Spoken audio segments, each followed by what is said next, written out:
Alrighty, so welcome everyone to Gardening Without Gravity. My name's Simon Gura. I am a professor in the botany department here at UW-Madison. And I thought what would be kind of fun to do this morning would be to look at a couple of the weird issues that occur when you start to put biology, be it people or plants, we're much more interested in plants than people, into space in this environment where biology just has only been able to have access to for maybe 50 or 60 years. And so what I thought would be kind of cool is that I'll spend a little bit of time, 15 minutes, 20 minutes, something like that, just trying to get us all thinking about what the weird issues of spaceflight are. And then we'll look at some actual spaceflight hardware related to how you grow plants in space, and just sort of begin to think about how on earth it got designed the way it did and why it is so clever about how it works. And like NASA has some fantastic engineers who know a lot about the physics of what it's like to be in space. And so there are some tricks that you can play in order to make a piece of equipment that overcomes some of these weird problems in space. But so in order to get there, I guess we've got to know what those weird problems are. And they may be some that you wouldn't normally think about. So in order to do that, let me share my screen. And I'm just going to show a few movies and some slides to get us thinking. Here we go.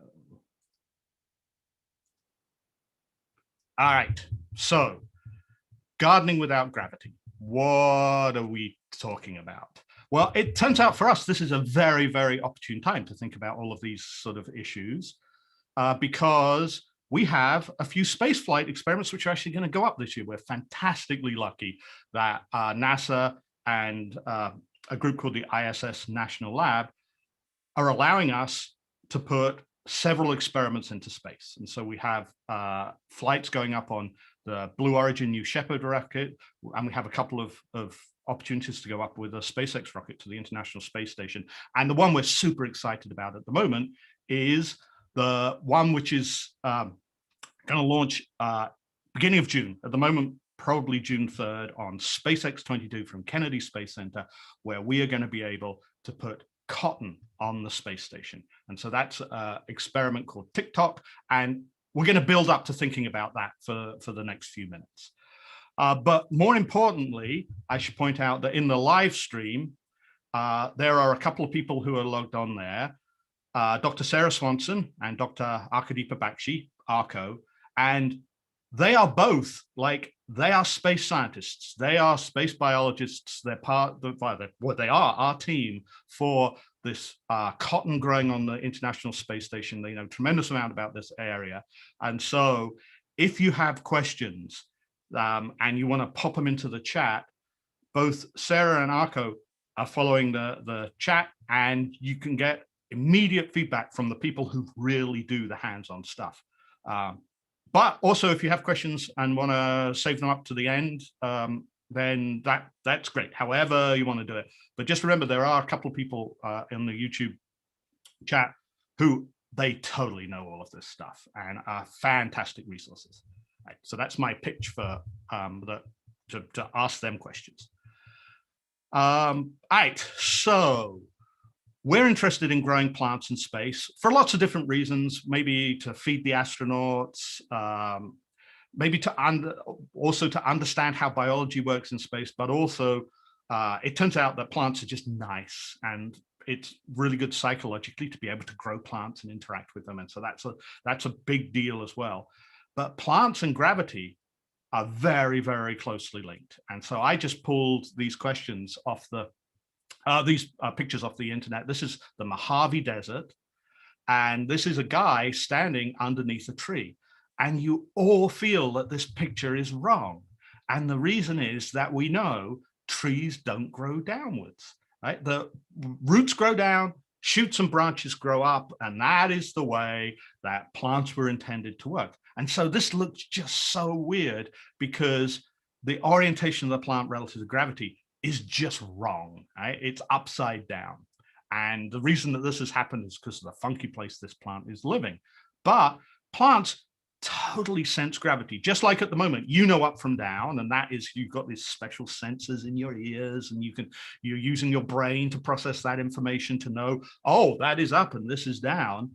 Plants have machinery inside themselves that does the same thing, and it lets them drive how they grow. It lets them put their shoots growing upwards and their roots growing downwards, and that's part of being a plant, right? And so when we take biology, a plant, and we're going to move it into space, the question is, what gets screwed up? And the place that we're going to think about this, the place where a lot of these experiments are now done, and the place that we are going to be super lucky and excited to get to, is to send experiments here to the International Space Station. Right? And when you're on the International Space Station, you're in a weightless environment. It's a crazy place to think about, because it's 200 to 250 miles straight up, right? Which is weird to think about being there anyway. And it's also orbiting the Earth at about 17,500 miles an hour, right? That's how fast it has to go to stay in orbit. So it's a place that biology, humans and plants and microbes, just have never, ever been until we built the space station. So it's just amazing to think about that stuff works up there. But it's a very different place from being on the surface of the Earth, where all biology has evolved, right? And so we have these millions and millions of years of history of getting good at living on the surface of the Earth. And now we're going to move to somewhere we have really never been before. So what happens? Well, got to play the movie of an astronaut on the space station just to get us thinking about this being a weird place, right? And so this is inside the International Space Station, and this is an astronaut, Jeff Williams, and he's doing what astronauts do. Right? He's just floating around in this weightless environment and just having a ball. It's just, but think of all the crazy things that are different about him being in this environment relative to him walking around on the Earth. So he doesn't weigh anything. And so some things just come from that you could probably guess. Right? So for instance, he doesn't have to fight against his own weight or the resistance of gravity of like his arm weighing something. It doesn't weigh anything anymore. So when you're an astronaut and you're in space, your muscles get weaker and weaker and weaker, and your bones get weaker and weaker and weaker because you're not fighting against your own weight. So that's true for humans, but that's also true for plants. Right? Plants weigh something on the Earth, and so now they don't have to support themselves against their own weight. And so those things like losing muscles and losing bone, the plant equivalent of those is going to happen in space as well. I bet everyone could have sort of guessed those kind of things might be going on. But there are some other elements of being in space that I think once you know they exist, you can go, oh, that makes perfect sense to me. Yeah, that would happen. But they're very difficult to guess. And those are the ones that we're really interested in. So we've got astronauts floating around and weightless environment that's sort of telling us that space is a weird place to put biology. But what else? Well, could you even grow plants in space? Maybe that's the first big question, because, growing roots, growing down, shoots growing up, that's part of being a plant. This is some of the first plant biology, which was done on the space station.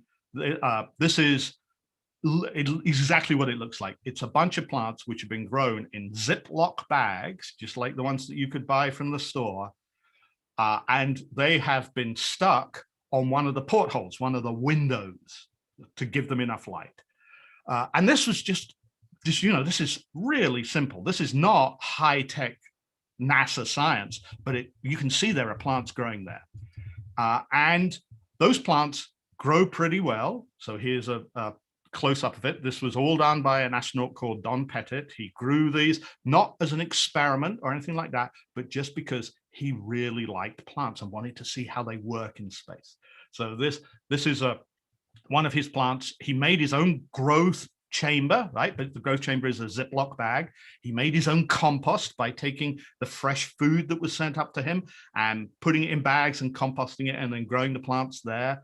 And the plants grow okay. They don't grow fantastically well. I mean, how would you expect them to grow well in a Ziploc bag, right, with compost that you've made yourself from your food?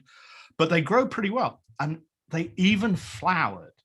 So this just tells you how sort of strong plants are in this environment and how well they can cope with it.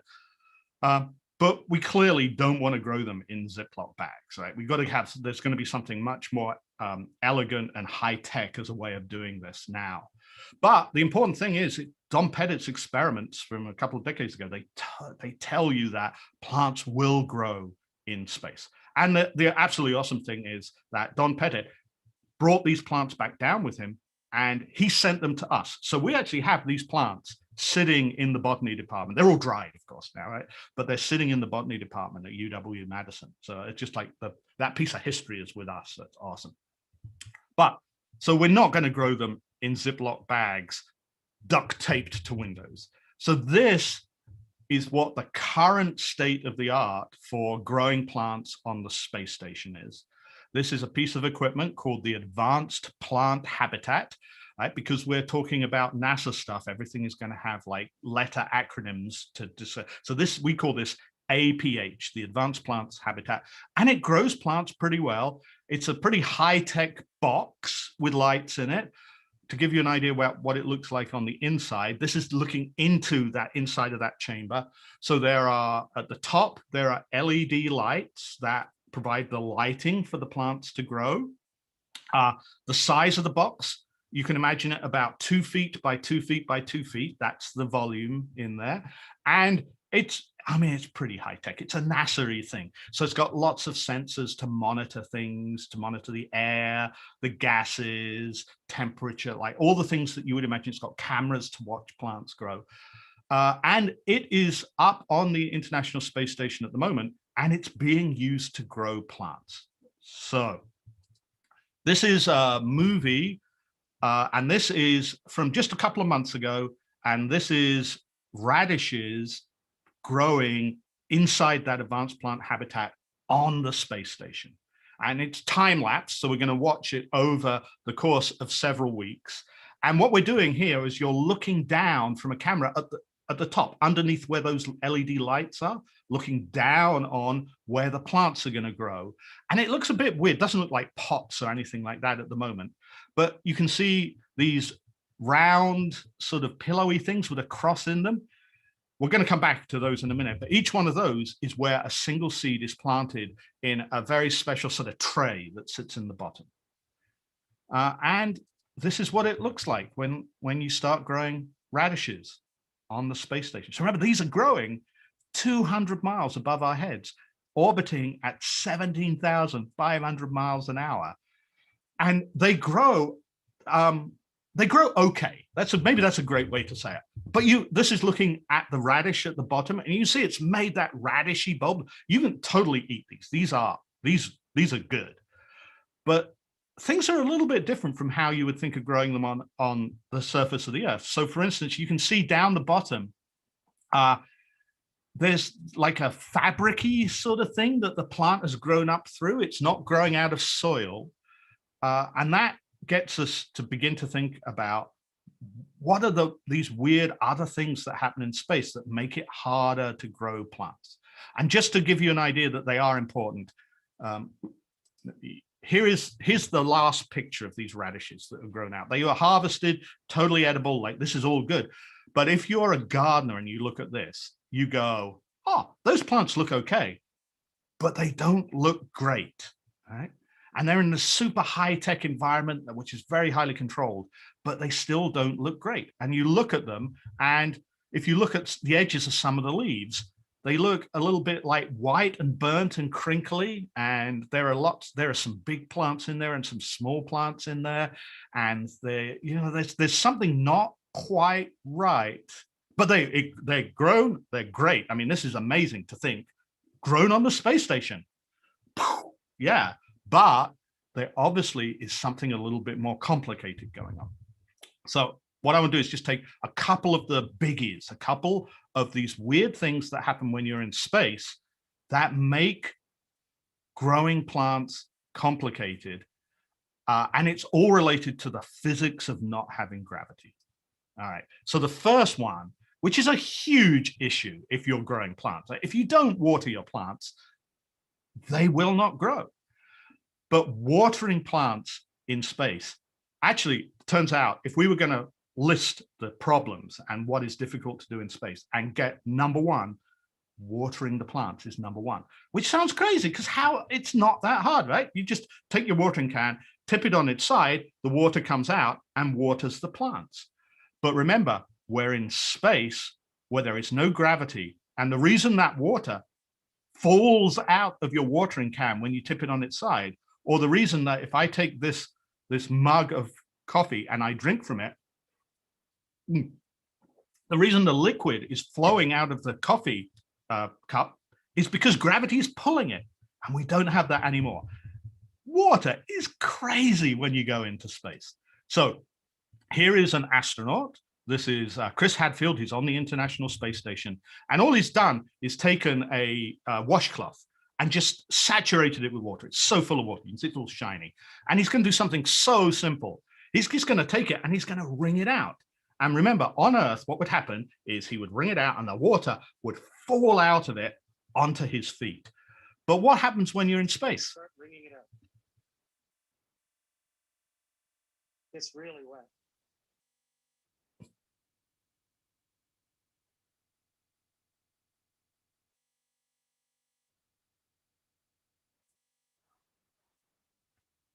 Isn't that weird? It's coming to the water. The water is all over my hands. In fact, it rings out of the cloth into my hands. And if I let go of the cloth carefully, the water sort of has it stick to my hand. So in space, because gravity doesn't pull water around, water sticks to itself.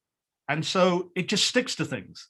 And it also, because of the molecular interactions it does, all that good sort of atomic-y stuff, it wants to stick and creep over things. So it's made like a glove of water over his hands. So now imagine you are going to water a plant. Well, you can't use a watering can because you turn the watering can inside, nothing comes out. And also, the water is going to want to stick to everything. It's not going to want to just percolate down through the soil. So it's going to want to stick to the plant.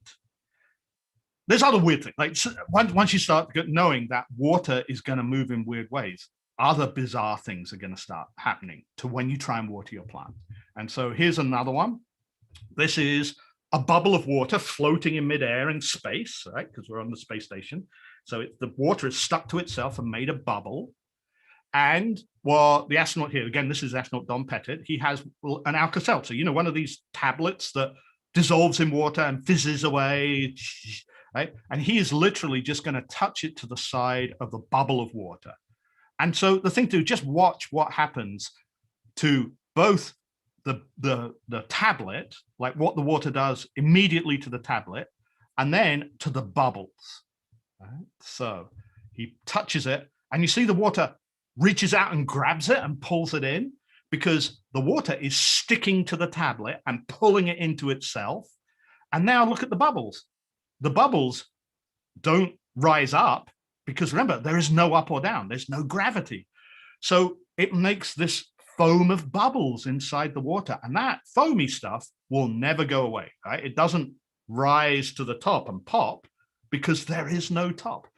So water in space just behaves weirdly. And it is very, very difficult to water your plants in space. And we're going to come back to that in just a few minutes to think about how on earth do we get around that problem? Because that, like I say, is problem number one. If we could solve that, we could solve a huge proportion of the problems that we have of growing plants in space.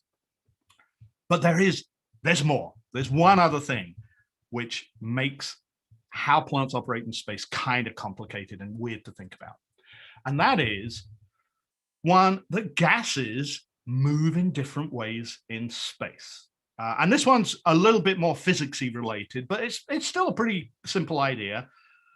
So on Earth, gases move around because of things like convection and stuff like that. Basically, where one region is a different temperature from another region, gases mix between those two, and it's just physics in action, but it is driven by gravity. Basically, gases that weigh less because they're warm rise up, and gases which are more dense and heavier because they're colder fall down, and the rising up and the fall down mixes things together. And that's just happening around you at the moment. And you don't have to do anything, right? You're way more, so you are warmer than the environment that you're in.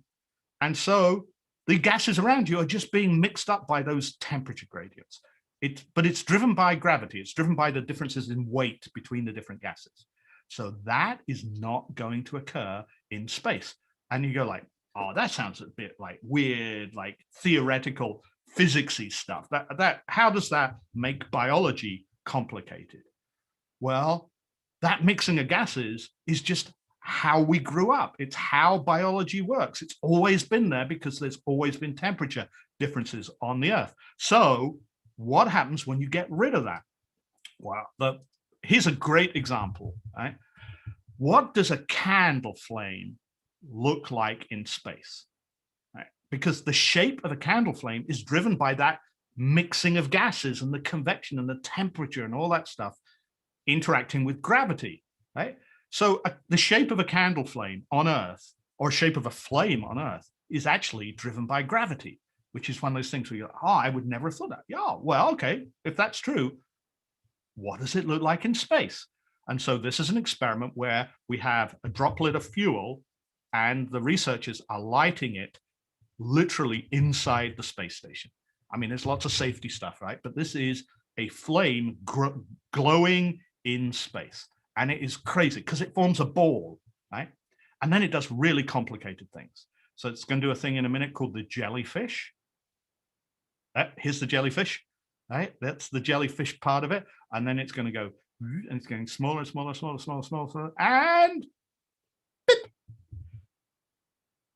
and the flame researchers, the combustion researchers, still don't understand really what's going on there. But it is so different from how flames work on Earth because there is no gravity, right? And it's all because of the differences in the mixing of the gases around that ball of flame. Super interesting. There's things called cold flames in space that burn in a different way, just very, very different environment. All right, so, well, what does that mean for a plant? All right, well, let me show you one more example of what happens when that movement of gases disappears. All right, and then we'll be like, oh, yeah, this is going to have a big effect. All right, so imagine that you've taken your computer into space, right? At the moment, you're watching this presentation on a computer, right? And your computer is using energy and powering itself, and it's getting warm. And that heat is disappearing from your computer. And one of the big ways that it's disappearing is that built into the computer are things like heat sinks, where hot gases rise away from the CPU of your computer, all the things which are making your computer work and getting warm. They are being cooled, not by fans, but just by the heat being moved away by the hot gases rising away. So what happens when that doesn't occur? When you can't, the heat is building up faster than this convection of gases away can cool it down. Well, bad things start happening. And things just get hotter and hotter and hotter. And eventually your computer doesn't work anymore.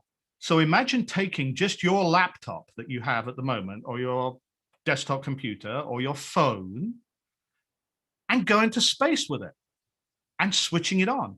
It's designed to work with gravity around it. And gravity, one of the things you just don't think about, it helps cool your computing stuff down.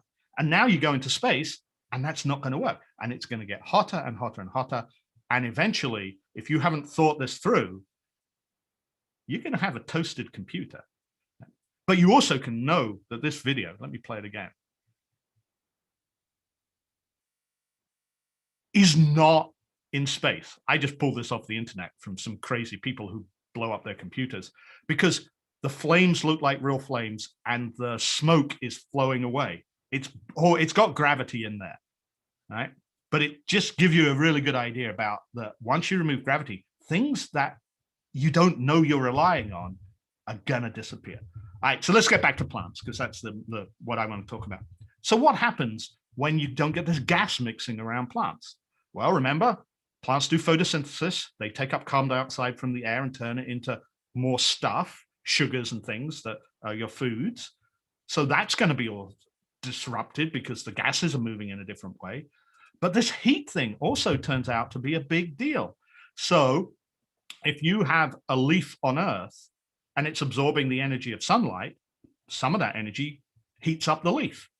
And we just don't think about it. The leaf is cooled down by the hot gases mixing around it and taking some of that heat away. That doesn't occur in space. So remember, we go back to the picture of the radishes that were grown in the advanced plant habitat, and there's these burnt, almost look like burnt edges to the leaves. This is a picture of a plant showing heat scalding on Earth, right? There's so much heat energy gone into the leaf. The leaf has literally been burnt just by being out in the sun. So one of the things that happens in spaceflight is if you can't get rid of that heat from the plant somehow, you literally burn the plant. So you can think of this as if you switch the lights on, but don't have lots of fans blowing on the plant, you cook the plant literally with the energy coming from the lights. Just a crazy place to think about. So there's these weird things that happen in space related to the fact that we've got into a world where gravity isn't everywhere, and it is everywhere on Earth. And it's causing some problems to grow plants, but we know what they are now. They're these weird things, like water is going to move in different ways, and the gases are going to move in different ways. And so the question is, how can you get around those? So how can you be a good space gardener? Because some of the things that you do on Earth as a good gardener to grow plants, they're not bad things to do. They're really good things to grow plants and water them correctly and do all that. But it's going to be different in space. So being a space gardener is going to be a little bit different from being a gardener in your garden, right? A lot of the stuff's going to be the same, but some of it's going to be different. And so how do we get around these problems? How do we start to try and work out, how do you deal with things like water is moving in a different way? How do you deal with things like the gases are moving in different ways? And some of that is choose the right plants and think about the right plants and how do you grow those plants. And some of it is build clever pieces of equipment to target the specific thing which has gone wrong and get around it by engineering it. Right? And so that's the bit that I want to just spend a few minutes doing, a sort of show and tell, showing you a few pieces of equipment, and then we'll spend the rest of the time with question and answering stuff. All right. So let me stop sharing. And let's think a little bit about a couple of those problems. So delivery of water. When you start providing water to the plant, what goes wrong? And remember, the water is going to become sticky and creepy, right? And so we're going to have a plant growing. And if you add too much water, the plant is going to be encased in water. And that plant is going to be super unhappy because it's going to be very much like if you were growing a plant like in a field and the field became flooded.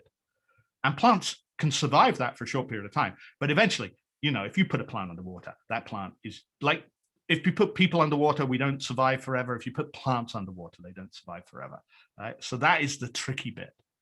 Oh, actually, I think I have a great example of that. Let me share the screen one more time and just show you one example of how being a good gardener can get around that. Right? So this is two astronauts who've been living on the space station. They've actually been there for 300 days. Right? This is the one on the left is Scott Kelly. The one on the right is Mikhail Koryenko, and they've been living in space for 300 days. And you can see that one of the milestones that the astronaut Scott Kelly wanted to talk about at this 300-day point was he has grown some plants, and he's holding them, and he's so proud of them. And it is a zinnia plant. It's a flower. This is the flower floating in midair in the cupola of the observation deck of the International Space Station. And it turns out it was a big deal to get it to this point. And you can see there's this sort of black bag that it's growing out of, and that is a thing called a root pillow, and that has the soil that the plant is growing in. But to get it to this point was a little tricky. And I'll take you through the story of that to show you just how this weird watery thing can be a big deal. So this is another piece of plant growth equipment, really like that advanced plant habitat that I showed you. This is called the veggie, the vegetable production unit. And it looks like there's LED lights at the top, like in maybe a square thing, right? And then it looks like a shower curtain with a tray in the bottom. And that is totally what it is. Right? This is a very clever, very simple way to grow plants on the space station. Again, in size, it's about 2 feet by 2 feet by 2 feet, and it is literally an LED light panel at the top, 2 feet by 2 feet set of LEDs. Very, very similar to if you go online, you can order LED light panels, right? And you'll get something which is not as high tech as this, but pretty similar. And then it's got an enclosure which is literally like a shower curtain. And the reason it's there is because we don't want bits of plant floating around inside the space station, right? It's there to keep stuff in, because imagine that plant flowers and releases pollen. The pollen is just going to float around. Imagine having hay fever forever, right? That would be what it would be like. And then there's a tray in the bottom where you can put like your pots with whatever you're going to grow your plants in. So here's an example of a researcher. You can see on the left, there's the LED light panel. And then on the right, you can see this is actually a lettuce called outrageous. This has been grown on the space station. And you can see it's growing in one of these root pillows, which is just a bag to hold the soil, the substrate that's going to grow in. Right? And so the zinnias that Scott Kelly grew on the space station were grown with this system. And it's a really clever, very elegant, it really works as well as we could ever hope, system for growing plants in space. But this is what it looked like looking down on those plants from imagine that we have a camera where the LEDs are and we're looking down on the plants. And you can see that all is not as good as you would hope. So the top left-hand plant, I think, looks pretty good. The two plants on the top right, they are dead. And the three plants down in the bottom, they are just not looking too good. Right? They're alive, but something bad has happened. And if we zoomed in on them, you'd see they're all beginning to turn brown, and they're all sort of curled up, and they just do not look like happy plants. And if you're a plant biologist and you look at that, one of that things that you can see there, where if you were guessing what that plant is experiencing, is that plant is acting like it's been flooded. It's acting like its root system is underwater. That's what flooded plants begin to look like. And so it turns out that when they were watering the plants, it's so difficult to know how much water you've put in, because you can't how much water is left in here? How much has this plant used? Oh, I'll just lift it up and feel how heavy it is. It's in space. It doesn't weigh anything. So you can't really tell how much water is left in there. So you just add a little bit more water and sort of you work out. At Kennedy Space Center, they worked out how much water to add to make plants happy. They put it into space. It's different in space. And so what's happening is there's a layer of water over the surface of these plants. The plants are super unhappy. Water is stuck to them. And now fungus is starting to grow on them, and pathogens are starting to take over. And it's just a bad, bad thing. So how do you get around that?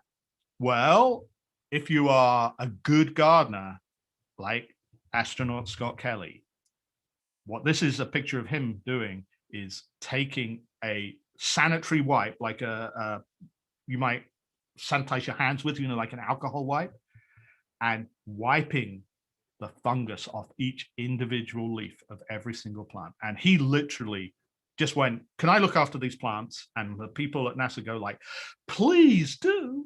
And he just tends them so carefully and nurses them back to health. And he looks at them and he goes, they look like they've got too much water. I'm going to turn the fan up on them to dry them out a little bit. And then he goes, oh, it looks like I've got too little water now. Turn the fan down, add a little bit of water. He acted like a really good gardener. So that's one approach to get around it, is just that we're not going to send astronauts into space. We are going to send gardeners into space, right? But maybe that's not everyone is not going to be a gardener.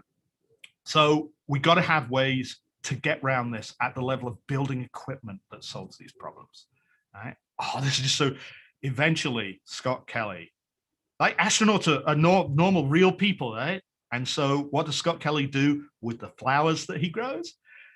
He makes a Valentines bouquet for his partner and has it floating in midair. I mean, it's just so awesome.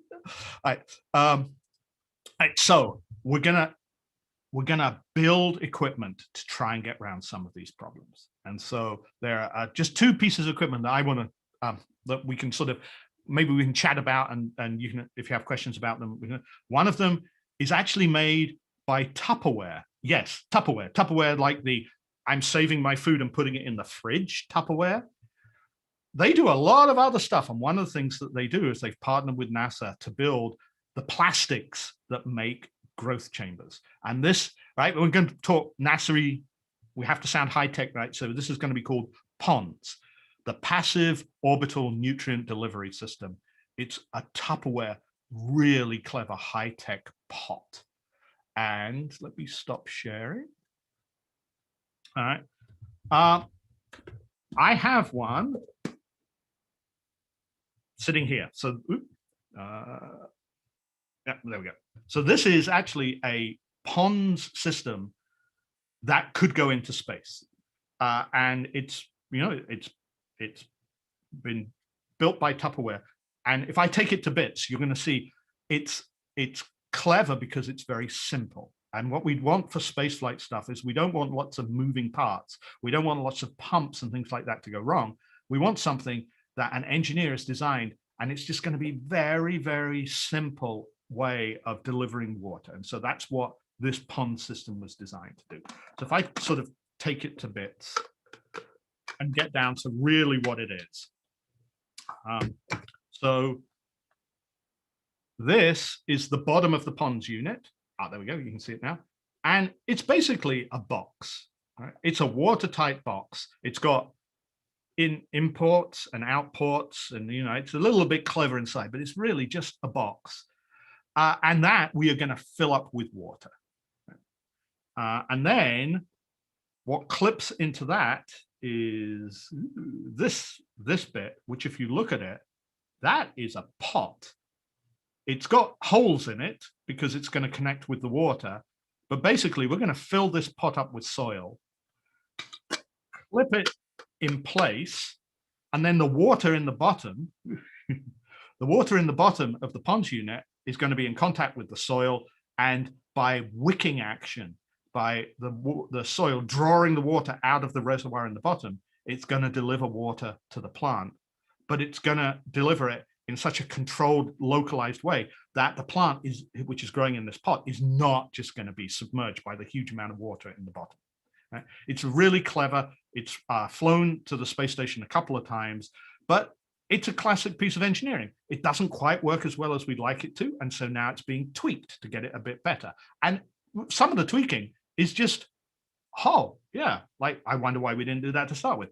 So here is ponds. I'm going to, as an astronaut, I have a big syringe, right? And I'm going to pump water into the bottom to fill it up with water.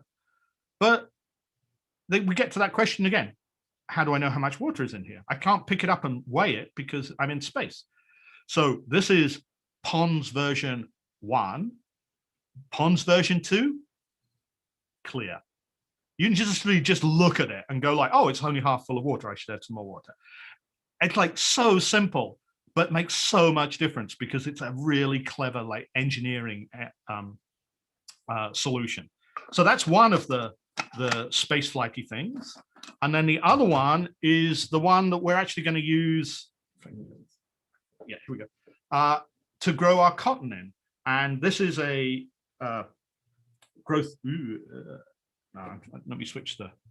I'm going to switch the background off because.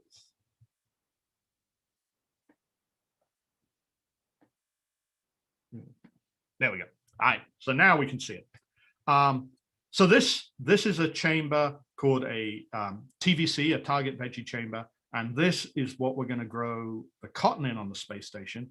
And the clever bit, well, the design bit about this is it has the central core, right, which slots into the chamber.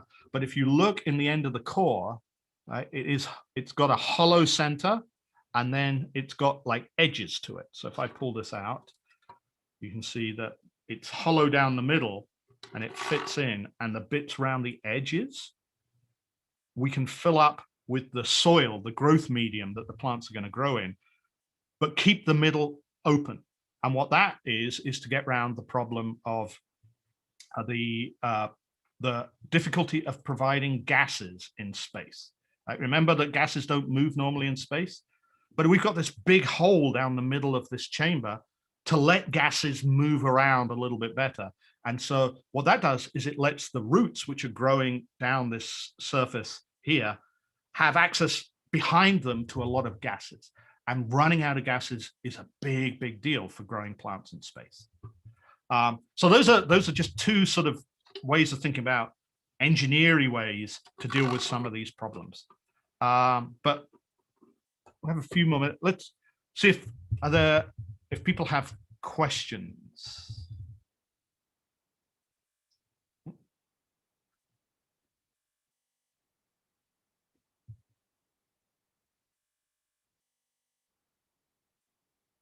No?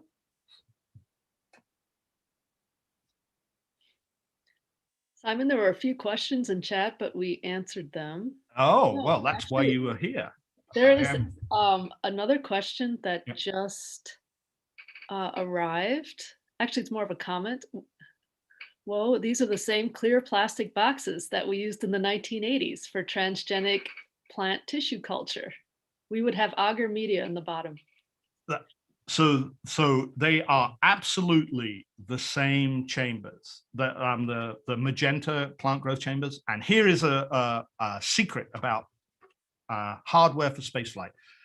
A lot of it is amazingly high tech and incredibly heavily engineered and exactly what you'd expect to get from NASA. But a lot of it, the trick is simple is better. And so especially if there is a piece of equipment which has already been tested in space, because there's a lot of safety issues about putting stuff into space. So if a piece of equipment or even like a magenta box, if it has already been used in space, if you can work out how to reuse it for another application, being able to get it into space goes from being many years of testing and safety stuff to, oh, it's already been in space. It's an adaptation. Has the little bit of adaptation changed it enough that we have to test it for safety again? So these literally are a magenta jar that we've just modified a little bit and then put our own 3D printed core in. And it allows it to be used in space so much more easily. Because you can imagine there's just little things about safety in space that it's just different from being on Earth. So for instance, you can't have little shards of things floating around. So you can't have a piece of equipment that if it broke would make very small pieces, because those could float around and you could just imagine it going into an astronaut's eye or something like that. So the safety things are just as safe as you have to be on Earth, but there are extra things in there, which is why a pre-flight certified piece of equipment is so much better to work with. Awesome. There's another question, and Wednesday night at the lab wants to know, why not use white LED lights? So that is a great question. So the reason to use LED lights is the reason that we all use LED lights now, which is they are energy efficient, and the energy budget of the space station is a big deal. The energy budget of all spaceflight things is one of the most core bits of making it work. So the energy for the space station comes from its solar panels. There's no nuclear reactor or anything like that. It's literally very like green renewables, like it's solar panels which are up there, which means there is a limited amount of electricity. So for photosynthesis, plants use red and blue wavelengths of light. That powers their photosynthesis. They do not use green. And the reason that plants look green is because they're reflecting the green light back at you because they are literally not using it. So white light's made of all of the wavelengths of light. But in order to get plants to grow, you don't really need to provide all wavelengths. So you can get rid of the green. And if you don't have to provide green, that's a lower power budget. So if you remember looking at the pictures that I showed you of the hardware, the growth chambers, they all are purple. They are blue and red because they are designed literally just to use the wavelengths that power photosynthesis. There are a few green LEDs in there. And the reason for that is that if you grow a plant under blue and red LEDs and the plant is absorbing all of that energy, the plant actually, the leaves look black. And one of the big deals about growing plants in space is a psychological one. It's a really hard place. Like astronauts are amazing people because they live in space, and living in space is it's a very built, organized environment. And it's very, it's just a hard place. And having plants around psychologically turns out to be a really big deal. And they love it and they fight with each other about who tends to plant experiments and all the things you'd expect. And if you have them under the blue and red LEDs, the plants are black and they do not look inviting. They don't look like plants. And so we literally have green LEDs in some of the growth chambers that are switched on, partly for a psychological benefit that finally you've got green plants that look like regular plants.